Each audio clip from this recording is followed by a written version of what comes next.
सम्पूर्ण साथीहरूलाई फेरि पनि हार्दिक स्वागत छ ई-लर्निङ चौतारीमा। आजको यस भिडियोमा म तपाईहरुलाई चाहिँ मोबाइलबाट चाहिँ हटस्पटबाट कम्प्युटरमा कसरी इन्टरनेट कनेक्ट गर्ने म तपाईहरुलाई चाहिँ आज वायरलेसली पनि शो गर्नेछु र यूएसबी केबल जस्तै यो टाइपको यूएसबी केबलबाट पनि तपाईले चाहिँ इन्टरनेटलाई कनेक्ट गर्न सक्नुहुन्छ हटस्पटको थ्रुबाट। त्यो चीजहरु पनि म देखाउने छु। अब तपाईले यूएसबी केबलबाट इन्टरनेट कम्प्युटरमा दिनुभयो भने चाहिँ अलिकति फास्ट हुन्छ हटस्पटको तुलनामा वायरलेस वाइफाईको तुलनामा चाहिँ। म तपाईहरुलाई दुईटै तरिकाहरु आज यस भिडियोमा देखाउने छु। ढिलो नगरिकन भिडियोलाई सुरु गरिहालौं।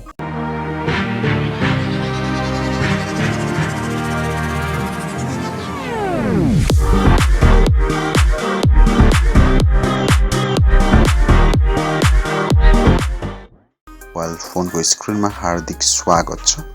अब म तपाईहरुलाई यहाँ कसरी हटस्पट अन गर्ने भनेर सिकाउन गइरहेको छु। सबैभन्दा पहिला तपाईले यो नेभिगेसन बारमा आउन सक्नुहुन्छ। त्यसपछि तपाईले यहाँ हेर्दै जानुभयो भने एउटा मोबाइल डाटा भन्ने छ, त्यसलाई अन गर्न सक्नुहुन्छ। अब अन गरेर यहाँ तपाईले हेर्नुभयो भने यहाँ माथि 4G देखाइरहेको छ। नभए तपाई सेटिङमा जानुस् हैन, सेटिङ गरेर कनेक्सनमा जानुस्। त्यसपछि तपाईले यहाँ चाहिँ मोबाइल नेटवर्क्स देख्न सक्नुहुन्छ। तपाईले यहाँबाट पनि अन गर्न सक्नुहुन्छ है। अहिले मैले केही पनि गरिन।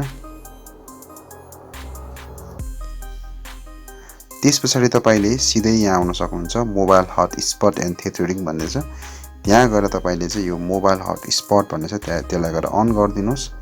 यसरी अन गरिसकेपछि तपाईले सिधै मोबाइल हटस्पट अन गरिसकेको छु। हेर्न सक्नुहुन्छ यहाँ तपाई हटस्पटको नेम र जुन वाइफाईको नेम छ यहाँ ई-लर्निङ भनेर देखाइरहेको छ।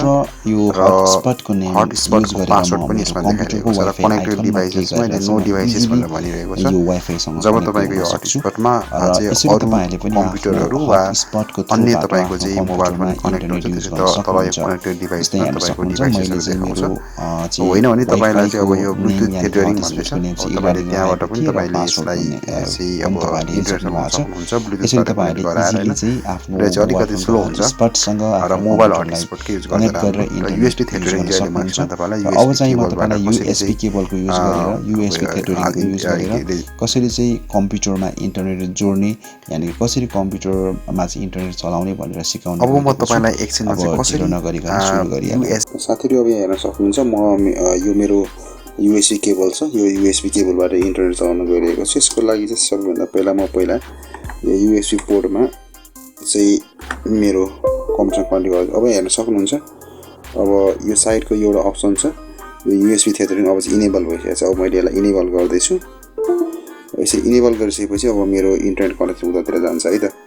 अब म चाहिँ अब जस्तो तपाईलाई चाहिँ अब मेरो कम्प्युटरमा देखाउन गइरहेको छु कि अब यूएसबी यो यूएसबी थेटरिङबाट चाहिँ कसरी चाहिँ अब मेरो हटस्पटले मजाले काम गरिरहेछ म तपाईलाई स्पष्ट रूपमा देखाउन गइरहेको छु। सम्पूर्ण साथीहरुलाई मेरो कम्प्युटर स्क्रिनमा हार्दिक स्वागत छ।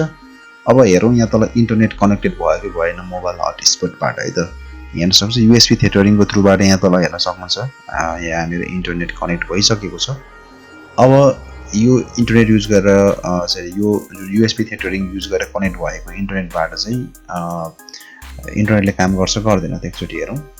अब जस्तै म यसलाई चाहिँ एउटा वेबसाइट खोल्छु, जस्तै एउटा outlook.com खोल्छु मान्छेले, यसले काम गर्छ गर्दैन त एकछिन टाइम लिइरहेको छ। अब हेर्न सक्नुहुन्छ यहाँ मेरो चाहिँ लगभग चाहिँ अकाउन्ट चाहिँ खोलिरहेको छ हैन, यानी इन्टरनेट चलिरहेको छ। हेर्न सक्नुहुन्छ मेरो इमेल अकाउन्ट चाहिँ खोलिरहेको छ। यसरी तपाईहरुले चाहिँ यसको प्रयोग गर्न सक्नुहुन्छ। अब म त्यस्तै ल मानौ google.com चलाउँछु वा bing.com भनेर टाइप गर्छु, bing.com ओके सरी bing.com भनेर टाइप गरे, त्यसपछि इन्टर गरे। अब हेर्न सक्नुहुन्छ यो खुल्छ खुल्दैन। यो साइटको त मेरो खोलिसकेको छ हैन। अब मैले यतापट्टि गरे हेरे भने हेर्न सक्नुहुन्छ बिङ पनि खुलिसकेको छ। यानी कि मेरो यूएसबी थेटरिङले इजिली काम गरिरहेको छ साथीहरु। यसरी तपाईहरुले पनि आफ्नो चाहिँ मोबाइल थेटरिङ यानी कि मोबाइल हटस्पटबाट चाहिँ यूएसबी थेटरिङको युज गरेर पनि आफ्नो कम्प्युटरमा इन्टरनेट कनेक्ट गर्न सक्नुहुन्छ, जुन प्रोसेस एकदमै इजी रहेको छ। यो भिडियो हेरिसकेपश्चात अवश्य पनि तपाईहरुले आफ्नो मोबाइलको हटस्पटबाट चाहिँ इन्टरनेट एक्सेस गर्न सफल हुनुभयो होला भन्ने मैले अपेक्षा राखेको छु। तपाईलाई अझै पनि के त्यस्ता डाउटहरु भइरहेछन् भनेदेखि अवश्य पनि तल कमेन्ट बक्समा कमेन्ट गर्न नभुल्नु होला। र यो भिडियोलाई अन्य साथीहरूलाई सहयोग पुग्न सक्छ, उहाँहरूलाई शेयर गरिदिनु होला। र यस्तै किसिमका अन्य काम लाग्ने भिडियो लिएर म बेला बेलामा आइरहन्छु र मेरो च्यानलमा अपलोड भएका सम्पूर्ण कन्टेन्टहरूको अपडेट लिनका लागि च्यानलमा सब्स्क्राइब गरेर बेल आइकनलाई प्रेस गर्न नभुल्नुहोला। फेरि अर्को भिडियोमा आउनेछु, तबसम्मको लागि हस्त नमस्कार।